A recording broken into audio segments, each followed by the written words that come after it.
أعوذ بالله السميع العليم من الشيطان من همزه ونفخه ونفثه.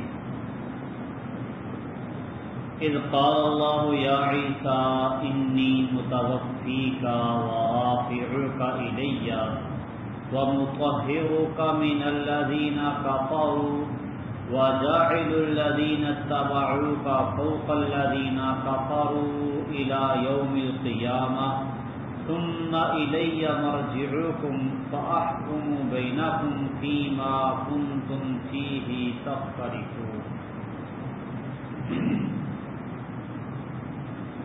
اذ قال اللہ، جب اللہ تعالی نے فرمایا، یا عیسیٰ، اے عیسیٰ، انی متوفیک، بے شک میں تجھے قبض کرنے والا ہوں، ورافعک الی، اور اپنی طرف اٹھانے والا ہوں، ومطہرک من الذین کفروا، اور ان لوگوں سے پاک کرنے والا ہوں جنہوں نے کفر کیا، وجاعل الذین اتبعوک فوق الذین کفروا، اور جنہوں نے تیری پیروی کی انہیں ان لوگوں کے اوپر کرنے والا ہوں جنہوں نے کفر کیا، الی یوم القیامۃ، قیامت تک، ثم الی مرجعکم، پھر میری ہی طرف تمہارا لوٹ کر آنا ہے، فَأَحْكُمُ بَيْنَكُمْ، پھر میں تمہارے درمیان فیصلہ کروں گا، فِيمَا كُنْتُمْ فِيهِ تَخْتَلِفُونَ، ان باتوں میں جن میں تم اختلاف کیا کرتے تھے۔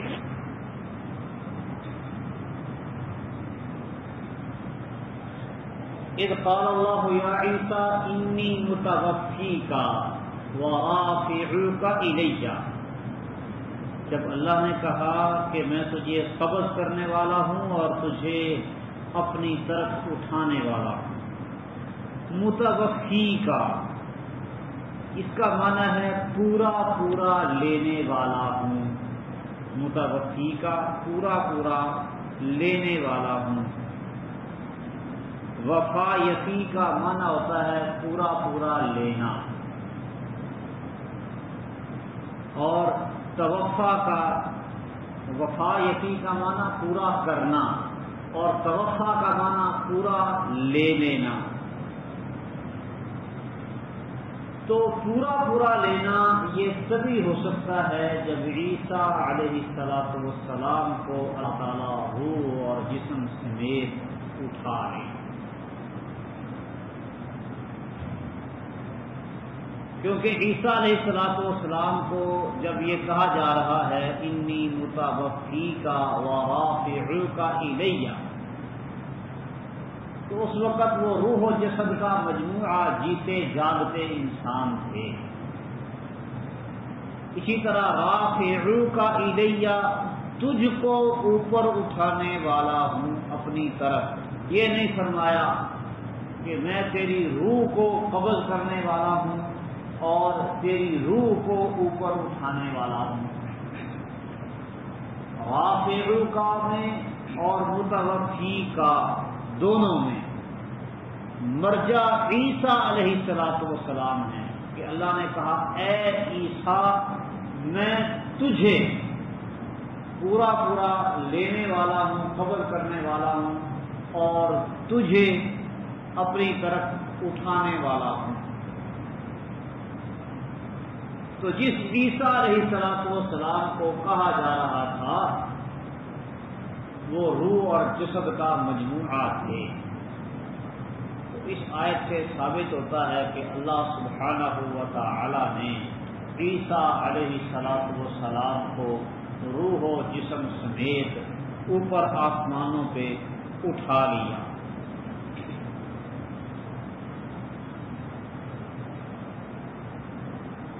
تو کچھ لوگ کہتے ہیں متوفی کا، اس کا مطلب ہے فوت کرنے والا ہوں، میں تجھے فوت کرنے والا ہوں، لیکن یہ فوت کرنے والا کا معنی درست نہیں۔ عربی زبان میں فوت کے لیے لفظ موت استعمال ہوتا ہے، ماتا یموت موتن، اس کا معنی ہوتا ہے فوت ہونا، مر جانا۔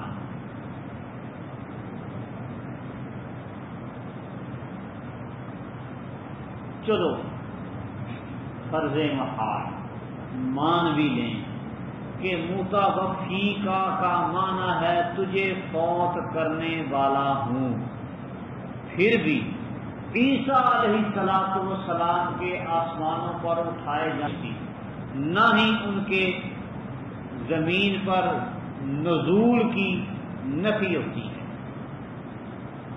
کیونکہ اللہ تعالیٰ نے یہ کہا ہے متوفی کا، تجھے فوت کرنے والا ہوں۔ اگر اس کا معنی فوت کرنے والا بھی کر لیں تو معنی بن جائے گا تجھے فوت کرنے والا ہوں، یہ تو نہیں کہا تجھے فوت کر دیا ہے۔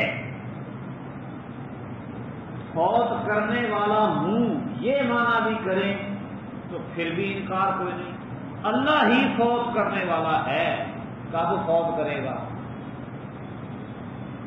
جب اللہ تعالیٰ چاہے گا۔ پھر بھی عیسائیوں کا عقیدہ ثابت نہیں ہوتا،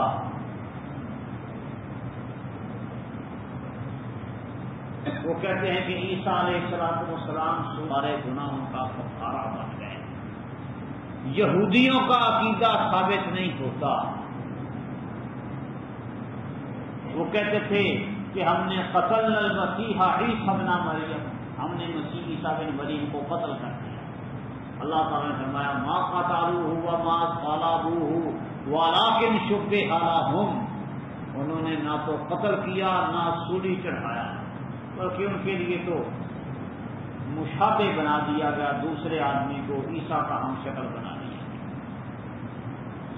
فوت کرنے والا اللہ ہی ہے، آپ کو بھی مجھے بھی، قیامت تک آنے والے انسانوں کو فوت کرنے والا اللہ ہے۔ یہ کہنے سے کہ میں تجھے فوت کرنے والا ہوں، فوت شدہ ہونا ثابت نہیں ہوتا۔ سارے انسانوں کو اللہ فوت کرنے والا ہے، اس جملے سے کوئی اختلاف نہیں کر سکتا کہ سب کو اللہ تعالیٰ فوت کرنے والا ہے، لیکن اس جملے سے یہ تو ثابت نہیں ہوتا کہ سارے انسان ہی مر گئے ہیں، فوت ہو گئے ہیں۔ تو متوفی کا ایک تو یہ بات سمجھنے کی ہے کہ اس کا معنی ہے پورا پورا لینا۔ عربی زبان میں توفا یا توفا کا معنی ہوتا ہے پورا پورا لینا۔ اللہ تعالیٰ فرماتے ہیں یوفیہم اعمالہم، اللہ ان کے اعمال کا پورا پورا بدلہ قیامت کے دن دے گا۔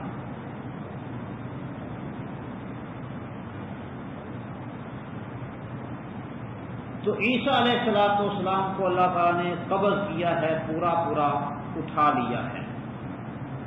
ویسے قرآن مجید میں اس لفظ کا معنی یا توفا یا توفا کا سلا دینا بھی ہوتا ہے، جیسے اللہ تعالیٰ فرماتے ہیں وَهُوَ الَّذِي يَتَوَفَّاكُمْ بِاللَّيْلِ، وہ ہے جو تمہیں رات کے وقت سلا دیتا ہے۔ يَتَوَفَّاكُمْ بِاللَّيْلِ، تمہیں رات کے وقت سلا دیتا ہے۔ تو رات کے وقت کوئی فوت تو نہیں ہوتا۔ اسی طرح اللہ تعالیٰ فرماتے ہیں اللہ یتوفی الانفس، اللہ یتوفی الانفس حین موتها والتی لم تمت فی منامها، اللہ تعالی جانوں کو ان کی موت کے وقت قبض کر لیتا ہے، اور ان کو بھی جو ابھی نہیں مری انہیں نیند کے وقت قبض کر لیتا ہے۔ اس معنی میں بھی قرآن مجید میں یہ لفظ استعمال ہوا ہے۔ پھر جو اگلا لفظ ہے وَرَافِعُوكَ إِلَيَّ، تجھے اپنی طرف اٹھانے والا۔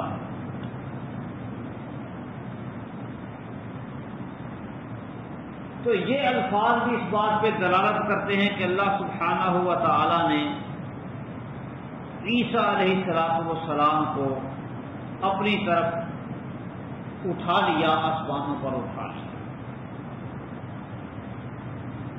روح و جسم سمیت اٹھایا جانا مراد ہے۔ پھر اگر یہ بھی تسلیم کر لیا جائے کہ عیسیٰ علیہ السلام فوت ہو چکے ہیں، یہ بھی مان لیں، تب بھی عیسیٰ علیہ السلام کے نزول کی نفی نہیں ہوتی۔ نبی کریم صلی اللہ علیہ وسلم نے قسم اٹھا کے فرمایا ہے واللہ لا ينزلن فیکم ابن مریم، اللہ کی قسم ضرور بالضرور عیسیٰ بن مریم تم میں نازل ہوں گے، حکماً عدلاً، عادل حاکم بن کر۔ تو عیسیٰ علیہ السلام کو اگر فوت شدہ بھی مان لیں تب بھی ان کا نزول ثابت ہی ثابت ہے۔ فوت کرنے کے بعد اللہ دوبارہ بھی زندگی دے سکتا ہے۔ کئی مثالیں آپ سورہ بقرہ میں پڑھ آئے ہیں، ہزاروں کی تعداد میں لوگ نکلے تھے گھروں سے، اللہ نے کہا مر جاؤ، مر گئے، پھر اللہ نے ان کو زندہ کر دیا۔ بنی اسرائیل نے کہا تھا بھی ایمان نہیں لائیں گے حتیٰ کہ اللہ کو دیکھ لیں اپنے سامنے، مر گئے۔ ثم بعثناکم من بعد موتکم لعلکم تشکرون، پھر ہم نے تمہیں تمہاری موت کے بعد تمہیں زندہ کیا تاکہ تم شکر کرو۔ کتنی ہی مثالیں آپ پہلے پڑھ آئے ہیں سورہ بقرہ میں۔ تو فوت ہونے مر جانے کے بعد بھی اللہ تعالیٰ بندے کو دوبارہ زندگی دینے پہ قادر ہے۔ تو رسول اللہ صلی اللہ علیہ وسلم قسم اٹھا کے تاکید کے ساتھ فرما رہے ہیں کہ اللہ کی قسم تم میں سلام ضرور ضرور نازل ہوں گے، عادل حاکم بن کر زمین کو عدل و انصاف کے ساتھ بھر دیں گے، جیسے وہ اس سے پہلے ظلم و جور کے ساتھ بھری ہوئی ہے۔ خنزیر کو قتل کریں گے، دجال کو قتل کریں گے، جزیے کو ختم کریں گے۔ نبی صلی اللہ علیہ وسلم کے فرامین واضح، وہ بھی وحی الہی اور حجت ہے۔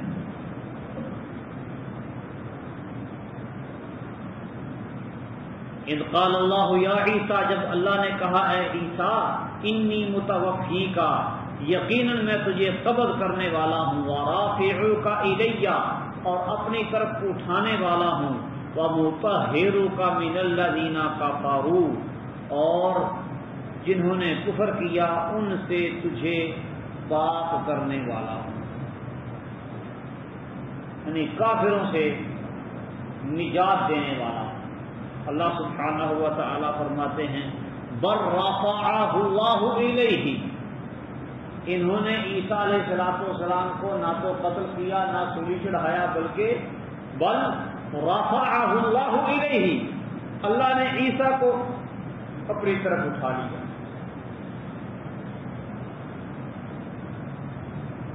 تو عیسیٰ علیہ السلام کو اللہ تعالیٰ نے اوپر اٹھا کے اپنی طرف کافروں سے نجات دے دی۔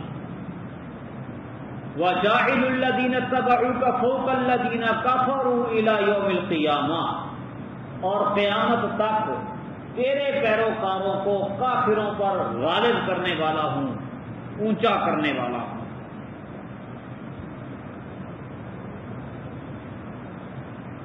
عیسیٰ علیہ السلام کے اولین پیروکار نصارہ تھے، ان کے بعد مسلمان ہیں، مسلمان بھی عیسیٰ علیہ السلام کے پیروکار ہیں۔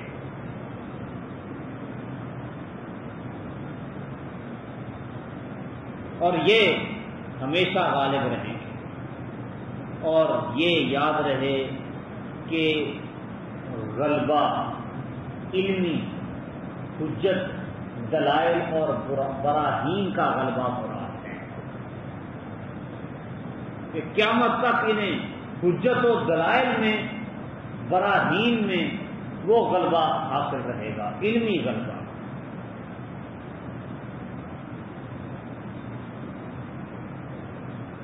اور اس سے صرف نصارہ بھی مراد ہو سکتے ہیں، صرف عیسائی لوگ، عیسیٰ علیہ السلام کی پیروی کرنے والے، یہ ان یہود پر غالب رہیں گے جو عیسیٰ علیہ السلام کے منکر ہیں۔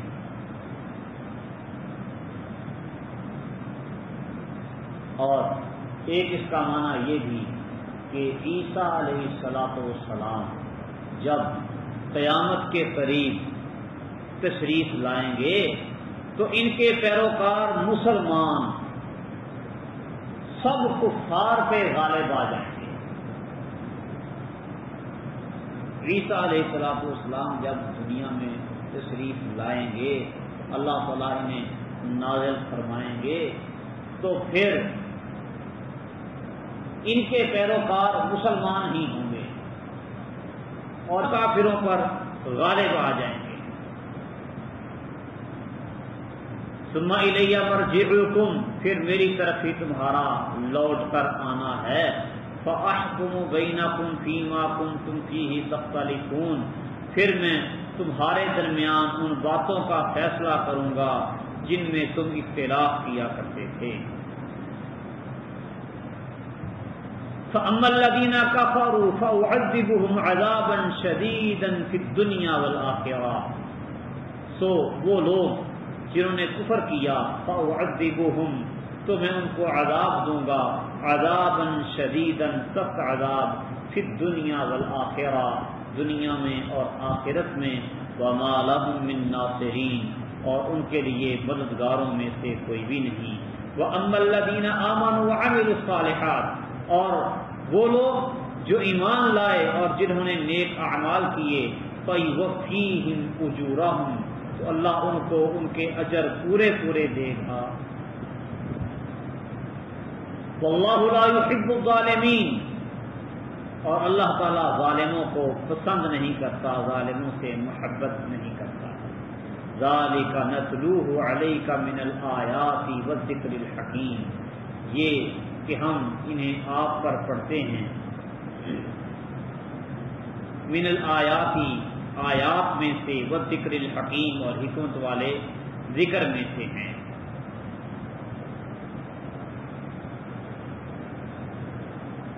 یعنی کافر لوگ، ان کو دنیا میں بھی عذاب، آخرت میں بھی عذاب۔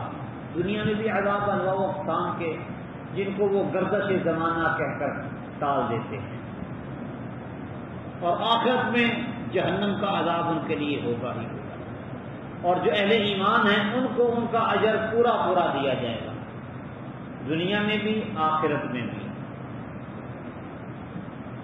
ان مثل عیسیٰ عند اللہ کمثل آدم، یقیناً عیسیٰ علیہ السلام کی مثال اللہ کے ہاں آدم کی مثال کی طرح ہے۔ خلقہ من تراب، اللہ نے اسے مٹی سے پیدا کیا، ثم قال لہ، پھر کہا کن، ہو جا، فیکون، سو وہ ہو گیا۔ عیسیٰ علیہ السلام کی مثال اللہ تعالیٰ نے آدم علیہ السلام کی طرح قرار دی ہے۔ سورت کے شروع سے لے کے اس آیت تک تمام تر آیات وفد نجران کے بارے میں نازل ہوئی۔ اس وفد نے رسول اللہ صلی اللہ علیہ وسلم سے بحث مباحثہ کرتے ہوئے عیسیٰ علیہ السلام کی بنوت پر استدلال کیا کہ وہ بغیر باپ کے پیدا ہوئے ہیں۔ عیسیٰ علیہ السلام کیونکہ بغیر باپ کے پیدا ہوئے ہیں، لہذا بنوت یعنی بیٹا ہونا اللہ تعالیٰ کا ثابت ہو گیا۔ کہتے تھے عیسیٰ کا چونکہ باپ انسانوں میں سے کوئی نہیں تو اس کا باپ پھر اللہ تعالیٰ ہوا. یہ انہوں نے وفد نجران نے استدلال کیا. تو اللہ سبحانہ و تعالیٰ نے اس آیت میں ان کے اس دعوے کی بھی تردید کی. فرمایا عیسیٰ علیہ السلام بغیر باپ کے پیدا ہوئے ہیں، ماں ان کی ہے، اور آدم نہ ان کی ماں نہ باپ.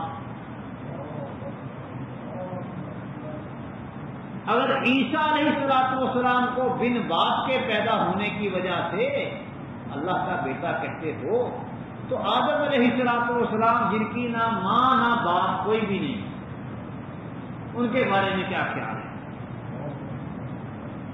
تو وہ بالاولا اللہ تعالیٰ کا بیٹا کہلانے کے حقدار ہیں.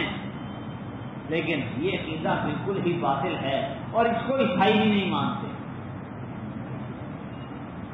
اگر اس کو مان لیں تو پھر ساری انسانیت اللہ کی اولاد نکلے گی نا،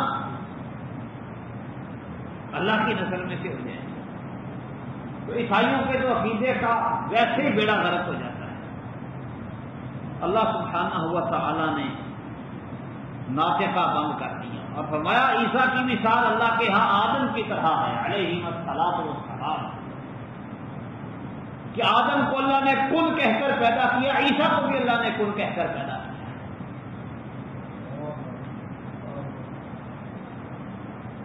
الحق من ربک، یہ حق آپ کے رب کی طرف سے ہے. یعنی عیسیٰ علیہ السلام کے بارے میں تمہارے سامنے جو حق بیان ہوا ہے یہ تیرے رب کی طرف سے ہے. اس میں شک کی ہرگز کوئی گنجائش نہیں ہے. فلا تکن من الممترین، لہذا آپ شک کرنے والوں میں سے نہ ہو جائیں.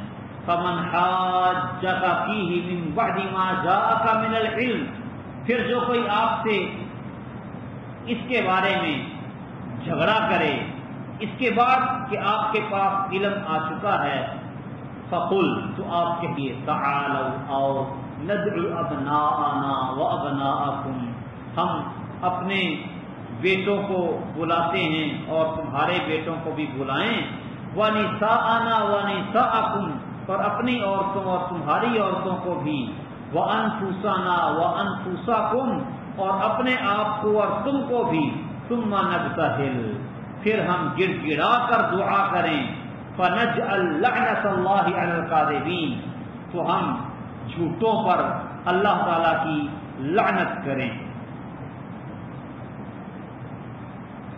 ان ھذا لہو القصص الحق، یقیناً یہ بیان سچا ہے. وما من الہ اللہ، اور اللہ کے سوا کوئی بھی معبود برحق نہیں ہے. وان اللہ لہو العزیز الحکیم، اور یقیناً اللہ تعالیٰ ہی خوب غالب نہایت حکمت والا ہے. فإن تولوا، پھر اگر وہ پھر جائیں، فإن اللہ علیم بالمفسدین، تو یقیناً اللہ تعالیٰ فساد کرنے والوں کو خوب جاننے والا ہے. علم آ جانے کے بعد اگر کوئی تجھ سے اس کے بارے میں جھگڑا کرے، فمن حاجک فیہ من بعد ما جاءک من العلم، سورت کے شروع سے لے کے یہاں تک اللہ تعالیٰ کی توحید، مسیح عیسیٰ علیہ السلام کی ولادت اور ان کے اللہ کا بیٹا ہونے یا نہ ہونے کا زبردست علمی دلائل کے ساتھ بیان کیا گیا ہے. تو اتنے واضح دلائل آنے کے بعد اب حکم ہوا ہے کہ اتنے واضح دلائل ہونے کے باوجود اگر کوئی نہ مانے، اپنی ضد پر ڈٹا ہو، قائم ہو، مصر ہو، تو پھر انہیں مباہلے کی دعوت دو. مباہلہ کی یہ صورت ہے کہ انہیں کہو کہ تم اپنے بیٹوں کو بلاؤ، ہم اپنے بیٹوں کو بلاتے ہیں، تم اپنی عورتوں کو بلاؤ، ہم اپنی عورتوں کو بلاتے ہیں، خود بھی آ جاؤ، ہم بھی آ جاتے ہیں، پھر گڑ گڑا کے اللہ تعالیٰ سے دعا کرتے ہیں اور جھوٹوں پر اللہ کی لعنت دیتے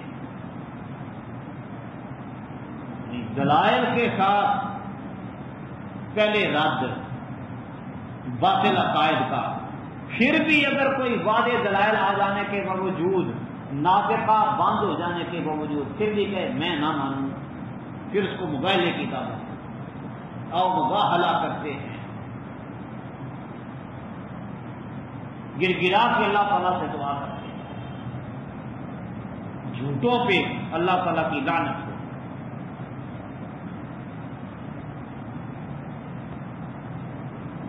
سعد بن ابی وقاص رضی اللہ تعالی عنہ بیان کرتے ہیں کہ جب یہ آیت نازل ہوئی فَقُلْ تَعَالَوْا نَدْعُ أَبْنَاءَنَا وَأَبْنَاءَكُمْ وَنِسَاءَنَا وَنِسَاءَكُمْ وَأَنفُسَنَا وَأَنفُسَكُمْ ثُمَّ نَبْتَهِلْ فَنَجْعَلْ لَعْنَةَ اللَّهِ عَلَى الْكَاذِبِينَ۔ تو رسول اللہ صلی اللہ علیہ وسلم نے علی، فاطمہ اور حسن و حسین رضی اللہ تعالی عنہم کو بلایا، فرمایا اللہم ہؤلاء اہلی، اے اللہ یہ میرے اہل ہیں۔ صحیح مسلم کے اندر یہ روایت آتی ہے۔ تو جب یہ مباہلے کا کہا گیا تو اہل نجران مباہلے سے ڈر گئے،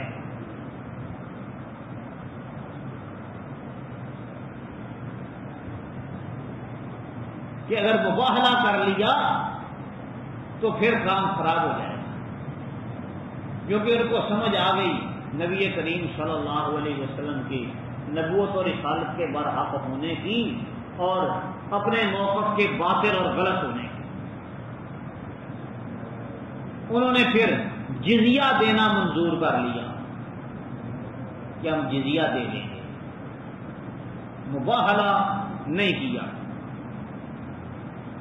سیدنا حذیفہ رضی اللہ تعالیٰ عنہ سے روایت ہے کہ عاقب اور السید نجران والے رسول اللہ صلی اللہ علیہ وسلم کے پاس آئے اور وہ آپ سے مباہلہ کا ارادہ رکھتے تھے، تو ان میں سے ایک نے دوسرے سے کہا ایسا نہ کرو، ایسا مت کرو، کیونکہ اللہ کی قسم اگر یہ نبی ہوئے اور ہم نے مباہلہ کر لیا تو پھر ہم کبھی فلاح نہیں پائیں گے اور نہ ہمارے بعد ہماری نسل فلاح پائے گی۔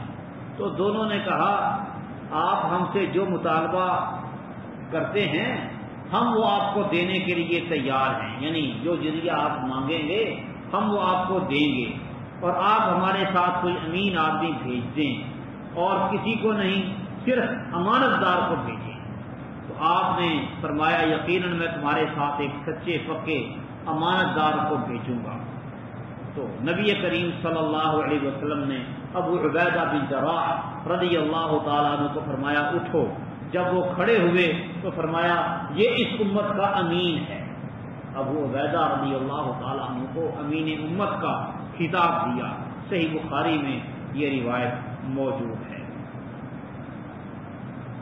امام طبری نے حسن سند کے ساتھ نقل کیا ہے کہ عبداللہ ابن عباس رضی اللہ تعالیٰ عنہ فرماتے ہیں کہ اگر وہ لوگ نبی صلی اللہ علیہ وسلم سے مباہلہ کر لیتے تو اس حال میں واپس جاتے کہ وہ اپنے نہ اہل کو پاتے نہ مال، ان کا اہل اور مال سب تباہ و برباد ہو چکا ہوتا۔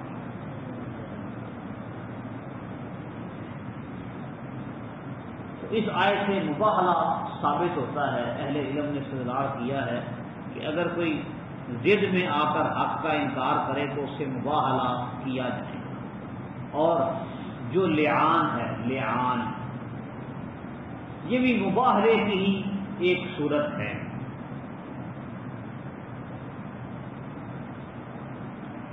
اچھا، اس آیت میں وَنِسَاءَنَا وَنِسَاءَكُمْ، ہم اپنی عورتوں کو بلائیں اور تمہاری عورتوں کو بھی بلاتے ہیں، سب کو میدان میں لا کے جمع کرتے ہیں، بیٹوں کو بھی عورتوں کو بھی، اور تم خود بھی آؤ ہم خود بھی آتے ہیں اور مباہلہ کرتے ہیں، گر گرا کے اللہ تعالیٰ سے دعا کرتے ہیں۔ تو نساء عورتوں کا لفظ بیویوں پر استعمال ہوتا ہے عام طور پہ، جیسے کہ اللہ سبحانہ و تعالیٰ نے سورہ احزاب میں بار بار یا نساء النبی کہہ کر نبی کریم صلی اللہ علیہ وسلم کی بیویوں کو مخاطب کیا ہے۔ پھر اسی طرح ان کو اہل البیت بھی قرار دیا ہے، بیویوں کو نبی کریم صلی اللہ علیہ وسلم کے ازواج۔ اولاد پر بیٹوں کا لفظ آتا ہے، عورتوں کا نہیں۔ ہاں، دوسری عورتوں کے ساتھ مل کر بیٹیوں کے لیے بھی لفظ نساء استعمال کیا جا سکتا ہے۔ تو کچھ لوگ کہتے ہیں کہ یہاں نبی کریم صلی اللہ علیہ وسلم نے فاطمہ اور حسن و حسین اور علی رضی اللہ تعالی عنہ کو بلایا، آپ کے اہل بیت یہی تھے، بیویوں کو نہیں بلایا۔ حالانکہ کسی حدیث میں بیویوں کو نہ بلانے کا ذکر نہیں۔ علی، فاطمہ، حسن و حسین رضی اللہ تعالی عنہم اجمعین کو بلانے کا ذکر تو ہے، لیکن یہ کہیں نہیں آیا کہ بیویوں کو نہیں بلایا۔ یہ بات قابل غور ہے۔ اگر ذکر نہیں ہوا بلانے کا تو اس کا مطلب یہ نہیں کہ بلایا ہی نہیں۔ ذکر اس کا کیا جاتا ہے جس کا ذکر کرنے کی ضرورت ہو۔ جب لفظ نساء بولا تو بیویاں تو اس میں شامل ہو ہی گئی، آ ہی گئی نا۔ یہ لوگ شامل نہیں تھے، علی، فاطمہ، حسن و حسین رضی اللہ تعالی عنہم اجمعین یہ شامل نہیں۔ نبی کریم صلی اللہ علیہ وسلم نے انہیں بھی اللہ سے دعا کر کے اپنے اہل میں شامل کیا کہ اللہ یہ بھی میرے اہل ہیں۔